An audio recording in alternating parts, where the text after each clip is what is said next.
जहाँ होता सत्यव्रत वहाँ बसता सुखधाम, दीन दुखी के कष्ट हरे श्री सत्यनारायण नाम। प्रेम से बोलिए सत्यनारायण भगवान की जय। सत्यनारायण भगवान की कथा केवल एक पूजा ही नहीं बल्कि एक अद्भुत आशीर्वाद है जो जीवन में सुख, शांति और समृद्धि लाती है। श्री सत्यनारायण भगवान की कथा के श्रवण से हर संकट, हर पाप का नाश होता है। आज सत्य, धर्म और भक्ति के इस महायज्ञ में हम सब एकत्र हुए हैं, तो आइए श्री सत्यनारायण भगवान की इस दिव्य कथा का आरंभ करते हैं। बोलिए गणपति भगवान की जय, श्री सत्यनारायण भगवान की जय। कथा से पहले हम सब भगवान सत्यनारायण का ध्यान करते हैं, जिनका स्वरूप शांति से पूर्ण है, जो शेषनाग पर शयन करते हैं और जिनकी नाभि में कमल है। वे देवताओं के ईश्वर हैं, जो समस्त संसार का आधार हैं, जो आकाश के समान असीमित हैं, जिनका रंग मेघ अर्थात बादलों के समान है और जिनका रूप शुभ है, जो श्री लक्ष्मी जी के पति हैं, जिनके नेत्र कमल के समान सुंदर हैं और जो योगियों के ध्यान में सदैव विराजमान रहते हैं। हम सब उन भगवान श्री विष्णु की वंदना करते हैं, जो संसार के सभी भयों का नाश करने वाले और समस्त लोकों के एकमात्र स्वामी हैं। प्रेम से बोलिए श्री सत्यनारायण भगवान की जय, श्री लक्ष्मी नारायण भगवान की जय। पौराणिक कथा के अनुसार एक समय नैमिषारण्य तीर्थ में शौनक आदि 88,000 ऋषियों ने श्री सूत जी से कहा, हे प्रभु, इस कलयुग में वेद विद्या रहित मनुष्यों को प्रभु भक्ति किस प्रकार मिलेगी और उनका उद्धार कैसे होगा? हे मुनिश्रेष्ठ, कोई ऐसा तप कहिए जिससे थोड़े समय में पुण्य प्राप्त होवे और मनोवांछित फल मिले। ऐसी कथा को सुनने की हमारी इच्छा है। सर्वशास्त्र ज्ञाता श्री सूत जी बोले, हे वैष्णवों में पूज्य, आप सबने प्राणियों के हित की बात पूछी है। अब मैं उस श्रेष्ठ व्रत को आप लोगों से कहूँगा जिस व्रत को नारद जी ने श्री लक्ष्मी नारायण भगवान से पूछा था और लक्ष्मीपति ने मुनिश्रेष्ठ नारद जी से कहा था। सो ध्यान पूर्वक सुनो। एक समय योगीराज नारद जी दूसरों के हित की इच्छा से अनेक लोकों में घूमते हुए मृत्यु लोक में आ पहुँचे। यहाँ अनेक योनियों में जन्मे हुए प्रायः सभी मनुष्यों को अपने कर्मों के अनुसार अनेकों दुखों से पीड़ित देखकर सोचा कि किस यत्न के करने से निश्चय ही प्राणियों के दुखों का नाश हो सकेगा। ऐसा मन में सोचकर देवर्षि मुनि श्री विष्णु लोक को गए। वहाँ श्वेत वर्ण और 4 भुजाओं वाले देवों के ईश नारायण को देखकर, जिनके हाथों में शंख, चक्र, गदा और पद्म थे तथा वरमाला पहने हुए थे, स्तुति करने लगे। हे भगवान, आप अत्यंत शक्ति से संपन्न हैं। मन तथा वाणी भी आपको नहीं पा सकती। आपका आदि मध्य अंत भी नहीं है। आप निर्गुण स्वरूप, सृष्टि के आदिभूत और भक्तों के सभी दुखों को नष्ट करने वाले हो। आपको मेरा नमस्कार है। नारद जी से इस प्रकार की स्तुति सुनकर भगवान श्री विष्णु बोले, हे मुनिश्रेष्ठ, आपके मन में क्या है? आपका किस काम के लिए आगमन हुआ है? निसंकोच कहिए।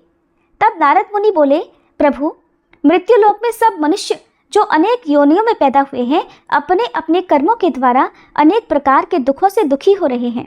हे नाथ, यदि आप मुझ पर दया रखते हो तो बतलाइए कि उन मनुष्यों के सब दुख थोड़े से ही प्रयत्न से कैसे दूर हो सकते हैं? तब श्री विष्णु भगवान जी बोले, हे नारद, मनुष्यों की भलाई के लिए तुमने बहुत अच्छी बात पूछी है। जिस काम के करने से मनुष्य मोह से छूट जाता है वह मैं कहता हूँ, सुनो। बहुत पुण्य देने वाला, स्वर्ग तथा मृत्युलोक दोनों में दुर्लभ एक अत्यंत उत्तम व्रत है। आज मैं प्रेमवश होकर तुमसे कहता हूँ, श्री सत्यनारायण भगवान का ये व्रत अच्छी तरह विधि पूर्वक करके मनुष्य धरती पर आयु पर्यंत सुख भोग कर मरने पर मोक्ष को प्राप्त होता है। श्री भगवान के वचन सुनकर नारद मुनि बोले, हे भगवान, उस व्रत का फल क्या है? क्या विधान है और किसने ये व्रत किया है और किस दिन यह व्रत करना चाहिए? विस्तार पूर्वक कहिए। भगवान विष्णु बोले, हे नारद, दुख, शोक आदि को दूर करने वाला, धन धान्य को बढ़ाने वाला, सौभाग्य तथा संतान को देने वाला यह व्रत सब स्थानों पर विजय करने वाला है। भक्ति और श्रद्धा के साथ किसी भी दिन मनुष्य श्री सत्यनारायण की प्रातःकाल के समय ब्राह्मणों और बंधुओं के साथ धर्मपरायण होकर पूजा करे। भक्ति भाव से नैवेद्य, केले का फल, शहद, घी, दूध और गेहूं का आटा सवाया लेवे। गेहूं के अभाव में साठी का चूर्ण भी ले सकते हैं और सब पदार्थों को भगवान को अर्पण कर देवे तथा बंधुओं सहित ब्राह्मणों को भोजन करावे। पश्चात स्वयं भोजन करे। रात्रि में नृत्य, गीत आदि का आयोजन कर सत्यनारायण भगवान का ध्यान करते हुए समय बिताए। इस तरह व्रत करने पर मनुष्यों की इच्छा निश्चय पूरी होती है। विशेष रूप से कलिकाल में भूमि पर यही मोक्ष का सरल उपाय है। प्रेम से बोलिए श्री सत्यनारायण भगवान की जय। श्री सत्यनारायण व्रत कथा का प्रथम अध्याय संपूर्ण। दूसरा अध्याय। श्री सूत जी बोले, हे ऋषियों, जिसने पहले समय में इस व्रत को किया है उसका इतिहास कहता हूँ, ध्यान पूर्वक सुनो। सुंदर काशीपुरी नगरी में एक अत्यंत निर्धन ब्राह्मण रहता था। वह भूख और प्यास से बेचैन हुआ नित्य पृथ्वी पर घूमता था। ब्राह्मणों से प्रेम करने वाले भगवान ने ब्राह्मण को दुखी देखकर बूढ़े ब्राह्मण का रूप धरकर उसके पास जाकर आदरपूर्वक पूछा, हे विप्र, तुम नित्य दुखी होकर पृथ्वी पर क्यों घूमते हो? हे ब्राह्मण, ये सब मुझसे कहो, मैं सुनना चाहता हूँ। तब वह ब्राह्मण बोला, मैं निर्धन ब्राह्मण हूँ, भिक्षा के लिए पृथ्वी पर फिरता हूँ। हे भगवान, यदि आप इससे छुटकारा पाने का कोई उपाय जानते हो तो कृपा कर मुझे बताएं। वृद्ध ब्राह्मण बोला, हे विप्र, सत्यनारायण भगवान मनोवांछित फल देने वाले हैं, इसलिए तुम उनका पूजन करो, जिसके करने से मनुष्य सब दुखों से मुक्त हो जाता है। तब ब्राह्मण को व्रत का सारा विधान बतलाकर बूढ़े ब्राह्मण का रूप धारण करने वाले श्री सत्यनारायण भगवान वहीं अंतर्ध्यान हो गए। जिस व्रत को वृद्ध ब्राह्मण ने बतलाया है, मैं उसको अवश्य करूंगा, यह निश्चय करने पर उसे रात भर नींद नहीं आई। सवेरे उठकर सत्यनारायण भगवान के व्रत का निश्चय कर वह भिक्षा के लिए चला। उस दिन उसको भिक्षा में बहुत सारा धन मिला, जिससे बंधु बांधवों के साथ उसने सत्यनारायण भगवान का व्रत किया। इसके करने से वह ब्राह्मण सब दुखों से छूटकर अनेक प्रकार की संपत्तियों से युक्त हुआ। उस समय से वह ब्राह्मण हर मास व्रत करने लगा। इस तरह सत्यनारायण भगवान के व्रत को जो भी करेगा वह मनुष्य सब दुखों से छूट जाएगा। इस तरह नारद जी से सत्यनारायण भगवान का कहा हुआ यह व्रत मैंने तुमसे कहा। हे विप्रो, मैं अब और क्या कहूँ? तब ऋषिगण बोले, हे मुनीश्वर, संसार में इस ब्राह्मण से सुनकर किस किसने इस व्रत को किया, हम वह सब भी सुनना चाहते हैं।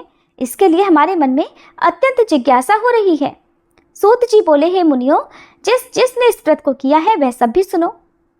एक समय वह ब्राह्मण धन और ऐश्वर्य के अनुसार बंधु बांधवों के साथ व्रत करने को तैयार हुआ। उसी समय एक लकड़ी बेचने वाला बूढ़ा आदमी आया और बाहर लकड़ियों को रखकर ब्राह्मण के मकान में गया। प्यास से दुखी लकड़हारा उनको व्रत करते देखकर ब्राह्मण को नमस्कार करके कहने लगा, ये आप क्या कर रहे हैं? इसके करने से क्या फल मिलता है? कृपा करके मुझको बताइए। ब्राह्मण ने कहा, सब मनोरथों को पूर्ण करने वाला यह सत्यनारायण भगवान व्रत है। इसकी ही कृपा से मेरे यहाँ धन धान्य आदि की वृद्धि हुई है। ब्राह्मण से इस व्रत के बारे में जानकर लकड़हारा अत्यंत प्रसन्न हुआ। चरणामृत लेकर प्रसाद ग्रहण करने के बाद वह अपने घर को गया। अगले दिन लकड़हारे ने अपने मन में इस प्रकार का संकल्प लिया कि आज गांव में लकड़ी बेचने से जो धन मिलेगा उसी से सत्यनारायण भगवान का उत्तम व्रत करूंगा। ऐसा मन में निश्चय कर वह बूढ़ा आदमी लकड़ियां अपने सिर पर रखकर जिस नगर में धनवान लोग रहा करते थे ऐसे सुंदर नगर में गया। उस दिन वहां पर उसे उन लकड़ियों का दाम पहले से 4 गुना मिला। तब वह लकड़हारा दाम लेकर अति प्रसन्न होकर पके केले, शक्कर, घी, दूध, दही और गेहूं का चूर्ण इत्यादि सत्यनारायण भगवान के व्रत की कुल सामग्रियों को लेकर अपने घर गया। फिर उसने अपने परिवारजनों को बुलाकर विधि के साथ भगवान का पूजन और व्रत किया। उस व्रत के पुण्य प्रभाव से वह बूढ़ा लकड़हारा धन, पुत्र आदि से युक्त हुआ और संसार के समस्त सुख भोग कर अंत में वैकुंठ लोक को चला गया। श्री सत्यनारायण भगवान की जय। श्री सत्यनारायण व्रत कथा का दूसरा अध्याय संपूर्ण। तीसरा अध्याय। श्री सूत जी बोले, हे श्रेष्ठ मुनियों, अब आगे की कथा कहता हूँ, सुनो। पहले समय में उल्कामुख नाम का एक बुद्धिमान राजा रहा करता था। वह सत्यवक्ता और जितेंद्रिय था। प्रतिदिन देव स्थानों पर जाता और गरीबों को धन देकर उनके कष्ट दूर करता था। उसकी पत्नी कमल के समान मुख वाली और सती साध्वी थी। पुत्र प्राप्ति के लिए भद्रशिला नदी के तट पर उन दोनों ने सत्यनारायण भगवान का व्रत किया। उस समय वहां एक साधु नामक वैश्य आया। उसके पास व्यापार के लिए बहुत सारा धन था। वह नाव को किनारे पर ठहराकर राजा के पास आ गया और राजा को व्रत करते देखकर विनय के साथ पूछने लगा, हे राजन, भक्तियुक्त चित्त से ये आप क्या कर रहे हैं? मेरी सुनने की इच्छा है, सो आप मुझे ये बताइए।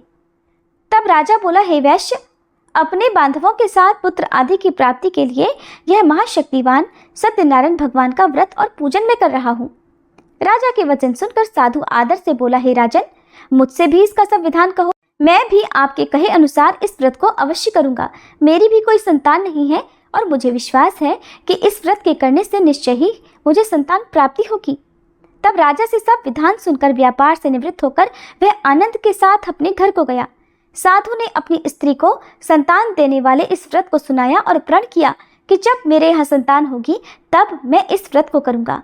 साधु ने ऐसे वचन अपनी पत्नी लीलावती से कहे। एक दिन उसकी पत्नी पति के साथ आनंदित होकर सांसारिक धर्म में प्रवृत्त होकर श्री सत्यनारायण भगवान की कृपा से गर्भवती हो गई और 10वें महीने में उसके एक सुंदर कन्या का जन्म हुआ। वह कन्या दिनों दिन इस तरह बढ़ने लगी जैसे शुक्ल पक्ष का चंद्रमा बढ़ता है। कन्या का नाम कलावती रखा गया। तब लीलावती ने मीठे शब्दों में अपने पति से कहा कि स्वामी, जो आपने संकल्प लिया था कि मैं संतान होने पर सत्यनारायण भगवान का व्रत करूंगा, अब आप उसे करिए। साधु बोला, हे प्रिय, इसके विवाह पर करूंगा। इस प्रकार अपनी पत्नी को आश्वासन देकर वह नगर को चला गया। अब कलावती अपने पिता के घर में रहकर बड़ी हो रही थी। एक दिन साधु ने जब नगर में सखियों के साथ अपनी पुत्री को देखा तो तुरंत दूत को बुलाकर कहा कि पुत्री के लिए कोई सुयोग्य वर देख कर लाओ। साधु की आज्ञा पाकर दूत कंचन नगर पहुंचा और वहां पर बहुत खोज कर, बहुत देखभाल कर कन्या के लिए सुयोग्य वणिक पुत्र को ले आया। उस सुयोग्य युवक को देखकर साधु ने अपने बंधु बांधवों सहित प्रसन्नचित होकर अपनी पुत्री का विवाह उसके साथ कर दिया, किंतु दुर्भाग्य से विवाह के समय भी वह उस व्रत को करना भूल गया। तब श्री सत्यनारायण भगवान क्रोधित हो गए और साधु को श्राप दे दिया कि तुम्हें दारुण दुख प्राप्त होगा। अपने कार्य में कुशल साधु वैश्य अपने जामाता सहित समुद्र के समीप स्थित रत्नपुर नगर में गया और वहां दोनों ससुर जमाई चंद्रकेतु राजा के उस नगर में व्यापार करने लगे। एक दिन भगवान सत्यनारायण की माया से प्रेरित कोई चोर राजा का धन चुराकर भागा जा रहा था, किंतु राजा के दूतों को आता देखकर चोर घबराकर भागते हुए धन को वहीं चुपचाप छोड़कर चले गए जहां वे ससुर और जमाई ठहरे हुए थे। जब दूतों ने उन साधु वैश्य के पास राजा के धन को रखा हुआ देखा तो वे उन्हीं को चोर समझकर दोनों को बांध कर ले गए और राजा के पास जाकर बोले, हे राजन, ये 2 चोर हम पकड़ कर लाए हैं, देखकर आज्ञा दीजिए। तब राजा की आज्ञा से उनको कठोर कारावास में डलवा दिया गया और उनका सब धन भी छीन लिया गया। सत्यनारायण भगवान के श्राप के कारण साधु वैश्य की पत्नी और पुत्री भी इधर घर में बहुत दुखी रहने लगी। उनके घर पर जो भी धन रखा था चोर चुरा कर ले गए। शारीरिक और मानसिक पीड़ा तथा भूख प्यास से अति दुखी होकर और अन्न की चिंता में कलावती एक दिन एक ब्राह्मण के घर गई। वहां उसने सत्यनारायण भगवान का व्रत होते देखा, फिर कथा सुनी और प्रसाद ग्रहण करके रात होने पर वह घर आई। तब उसकी माता ने कलावती से पूछा, हे पुत्री, तू अब तक कहाँ रही और तेरे मन में क्या है? कलावती कहने लगी, माते, मैंने एक ब्राह्मण के घर पर श्री सत्यनारायण भगवान का व्रत होते देखा है। कन्या के ऐसे वचन सुनकर लीलावती भगवान के पूजन की तैयारी करने लगी। लीलावती ने परिवार और बंधुओं सहित श्री सत्यनारायण भगवान का पूजन किया और वर मांगा कि मेरे पति और दामाद शीघ्र घर आ जाएं। साथ ही प्रार्थना की कि हम सबका अपराध क्षमा करो। सत्यनारायण भगवान इस व्रत से संतुष्ट हो गए और राजा चंद्रकेतु को स्वप्न में दर्शन देकर कहा, हे राजन, तुमने जिन दोनों वैश्यों को बंदी बना रखा है वे निर्दोष हैं, उन्हें प्रातः ही छोड़ दो और उनका सब धन जो तुमने ले लिया है उसे वापस लौटा दो, नहीं तो मैं तेरा धन, राज्य, पुत्र आदि सब नष्ट कर दूंगा। राजा से ऐसे वचन कहकर भगवान अंतर्ध्यान हो गए। प्रातःकाल राजा चंद्रकेतु ने सभा में अपना स्वप्न सुनाया, फिर दोनों वणिक पुत्रों को कैद से मुक्त कर सभा में बुलाया। दोनों ने आते ही राजा को नमस्कार किया। राजा मीठे वचनों से बोला, हे महानुभावों, तुम्हें दैववश ऐसा कठिन दुख प्राप्त हुआ है, अब तुम्हें कोई भय नहीं। ऐसा कहकर राजा ने उनको नए नए वस्त्र आभूषण पहनाए और उनका जितना धन लिया था उससे 2 गुना धन देकर आदर सहित विदा कर दिया। तब वे दोनों वैश्य अपने घर को चल दिए। श्री सत्यनारायण भगवान की जय। श्री सत्यनारायण व्रत कथा का 3रा अध्याय संपूर्ण। 4था अध्याय। श्री सूत जी बोले, साधु बनिया मंगलाचरण कर और ब्राह्मणों को धन देकर अपने नगर के लिए चल पड़ा। साधु के कुछ दूर जाने पर इधर भगवान सत्यनारायण की उसकी सत्यता की परीक्षा लेने के विषय में जिज्ञासा हुई। तब वे एक दंडी का वेश बनाकर उस बनिए के सामने गए और पूछा, साधो, तुम्हारी नाव में क्या भरा है? तब धन के मद में चूर दोनों महाजनों ने अवहेलना पूर्वक हंसते हुए कहा, दंडी सन्यासी, क्यों पूछ रहे हो? क्या कुछ मुद्रा लेने की इच्छा है? हमारी नाव में तो लता और पत्ते आदि भरे हैं। उनकी ऐसी निष्ठुर वाणी सुनकर दंडी वेशधारी भगवान बोले, तुम्हारी बात सच हो जाए। ऐसा कहकर दंडी सन्यासी को रूप धारण किए हुए भगवान कुछ दूर जाकर समुद्र के समीप बैठ गए।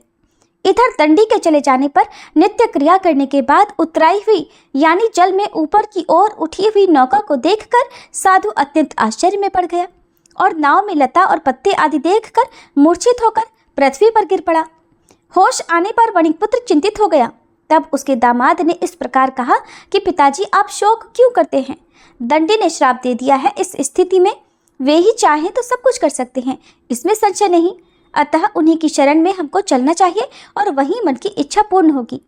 दामाद की बात सुनकर वह साधु बनिया उनके पास गया और वहां दंडी को देखकर उसने भक्ति पूर्वक उन्हें प्रणाम किया तथा आदर पूर्वक कहने लगा कि आपके सम्मुख मैंने जो कुछ कहा है, असत्य भाषण रूप अपराध किया है, आप कृपया मेरे उस अपराध को क्षमा कर दीजिए। ऐसा कहकर बार बार प्रणाम करके वह महान शोक से व्याकुल हो गया। दंडी ने उस बनिए को रोते हुए देखकर कहा, हे मूर्ख, रो मत, मेरी बात सुनो। मेरी पूजा से उदासीन होने के कारण तथा मेरी आज्ञा से ही तुमने बार बार दुख प्राप्त किया है। भगवान की ऐसी वाणी सुनकर वह उनकी स्तुति करने लगा। साधु ने कहा, हे प्रभु, ये आश्चर्य की बात है कि आपकी माया से मोहित होने के कारण ब्रह्मादि देवता भी आपके गुणों और रूपों को यथावत रूप से नहीं जान पाते। फिर मैं मूर्ख आपकी माया से मोहित होने के कारण भला कैसे जान सकता हूँ? प्रभु, आप मुझ पर कृपा कीजिए और मुझ पर प्रसन्न होइए। मैं अपनी धन संपत्ति के अनुसार आपकी पूजा करूंगा। मैं आपकी शरण में हूँ। मेरा जो नौका में स्थित पूरा धन था, उसकी और मेरी रक्षा करें। उस बनिए की भक्ति युक्त वाणी सुनकर भगवान जनार्दन संतुष्ट हो गए। भगवान जनार्दन उसे अभीष्ट वर प्रदान कर वहीं अंतर ध्यान हो गए। इसके बाद वह साधु अपनी नौका में चढ़ा और उसे धन धान्य से भरी हुई देखकर भगवान सत्यदेव की कृपा से हमारा मनोरथ सफल हो गया, ऐसा कहकर स्वजनों के साथ उसने भगवान की विधिवत पूजा की। भगवान श्री सत्यनारायण की कृपा से वह आनंद से परिपूर्ण हो गया और नाव को प्रयत्न पूर्वक संभाल कर उसने अपने देश के लिए प्रस्थान किया। साधु बनिए ने अपने दामाद से कहा, वह देखो, मेरी रत्नपुरी नगरी दिखाई दे रही है। इसके बाद उसने अपने धन के रक्षक दूत को अपने आने का समाचार देने के लिए अपनी नगरी में भेजा। उसके बाद उस दूत ने नगर में जाकर साधु की पत्नी को हाथ जोड़कर प्रणाम किया और उसके लिए अभीष्ट बात की। सेठ जी अपने दामाद और बंधु वर्ग के साथ बहुत सारे धन धान्य से संपन्न होकर नगर के निकट पधार गए हैं। दूत के मुख से ये बात सुनकर वह अत्यंत आनंदित हुई और उस साध्वी ने श्री सत्यनारायण की पूजा करके अपनी पुत्री से कहा, पुत्री, मैं साधु के दर्शन करने के लिए जा रही हूँ, तुम भी जल्दी आना। माता का ऐसा वचन सुनकर व्रत को समाप्त करके प्रसाद का परित्याग करके कलावती भी अपने पति का दर्शन करने के लिए चल पड़ी। इससे भगवान सत्यनारायण रुष्ट हो गए और उन्होंने उसके पति को तथा नौका को धन के साथ हरण करके जल में डुबो दिया। इसके बाद कलावती कन्या अपने पति को न देखकर महान शोक से रुदन करती हुए पृथ्वी पर गिर पड़ी। नाव का अदर्शन और कन्या को अत्यंत दुखी देखकर भयभीत मन से साधु बनिए ने सोचा, ये क्या आश्चर्य हो गया। नाव का संचालन करने वाले भी सभी चिंतित हो गए। इसके बाद वह लीलावती भी कन्या को देखकर दुख से व्याकुल हो गई और अत्यंत दुख से विलाप करती हुई अपने पति से इस प्रकार बोली, स्वामी, अभी अभी नौका के साथ वह अदृश्य कैसे हो गया? न जाने किस देवता की उपेक्षा से वह नौका हरण कर ली गई, या फिर श्री सत्यनारायण का महात्म्य भला कौन जान सकता है। ऐसा कहकर वह अपने परिवारजनों के साथ विलाप करने लगी और कलावती कन्या को गोद में लेकर रोने लगी। कलावती भी अपने पति के नष्ट हो जाने पर दुखी हो गई और पति की पादुका लेकर उनका अनुगमन करने के लिए उसने मन में निश्चय किया। कन्या के इस प्रकार के आचरण को देखकर पत्नी सहित वह धर्म के साधु बनिया अत्यंत शोक व्याकुल हो गया और सोचने लगा, या तो भगवान सत्यनारायण ने यह अपहरण किया है या फिर हम सभी भगवान सत्यदेव की माया से मोहित हो गए हैं। अपनी धन की शक्ति के अनुसार मैं भगवान श्री सत्यनारायण की पूजा करूंगा। तब सभी को बुलाकर इस प्रकार कहकर उसने अपने मन की इच्छा प्रकट की और बारंबार भगवान सत्यदेव को दंडवत प्रणाम किया। इससे दीनों के परिपालक भगवान सत्यदेव प्रसन्न हो गए। भक्त वत्सल भगवान ने कृपा पूर्वक आकाशवाणी की कि तुम्हारी कन्या प्रसाद छोड़कर अपने पति को देखने चली आई है। निश्चय ही इस कारण उसका पति अदृश्य हो गया है। यदि घर जाकर यह प्रसाद ग्रहण करके वापस आए तो हे साधु बनिया, तुम्हारी पुत्री पति को प्राप्त करेगी, इसमें संशय नहीं। कलावती ने भी यह दिव्य आकाशवाणी सुनी तो वह शीघ्र ही अपने घर गई और उसने प्रसाद ग्रहण किया। वापस आकर उसने अपने परिवारजनों और अपने पति को भी देखा। तब कलावती कन्या ने अपने पिता से कहा कि पिताजी, अब तो घर चलिए, देरी क्यों कर रहे हैं। कन्या की बात सुनकर वणिक पुत्र संतुष्ट हो गया और विधि विधान से भगवान सत्यनारायण का पूजन करके धन तथा बंधु बांधवों के साथ अपने घर को गया। इसके बाद पूर्णिमा और संक्रांति पर्वों पर भगवान सत्यनारायण का पूजन करते हुए इस लोक में सुख भोग कर अंत में वह सत्यपुर वैकुंठ लोक को चला गया। प्रेम से बोलिए श्री सत्यनारायण भगवान की जय। श्री सत्यनारायण भगवान व्रत कथा का चौथा अध्याय संपूर्ण। 5वां अध्याय। श्री सूत जी बोले, श्रेष्ठ मुनियों, अब इसके बाद मैं दूसरी कथा कहूँगा, आप लोग ध्यान पूर्वक सुनिए। अपनी प्रजा का पालन करने में तत्पर तुंगध्वज नामक एक राजा था। उसने सत्यदेव के प्रसाद का परित्याग करके दुख प्राप्त किया। एक बार वह वन में बहुत से पशुओं को मारकर वट वृक्ष के नीचे आया। वहां उसने देखा कि गोपगण बंधु बांधवों के साथ संतुष्ट होकर भक्ति पूर्वक भगवान सत्यदेव की पूजा कर रहे हैं। राजा यह देखकर भी अहंकारवश न तो वहां गया और न उसने भगवान सत्यनारायण को प्रणाम ही किया। पूजन के बाद सभी गोपगण भगवान का प्रसाद राजा के समीप रखकर वहां से लौट आए और इच्छानुसार उन सभी ने भगवान का प्रसाद ग्रहण किया।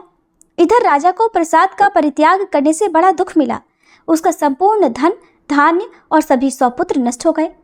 राजा ने मन में यह निश्चय किया कि अवश्य ही भगवान सत्यनारायण ने हमारा नाश कर दिया है, इसलिए मुझे वहां जाना चाहिए जहां श्री सत्यनारायण का पूजन हो रहा था।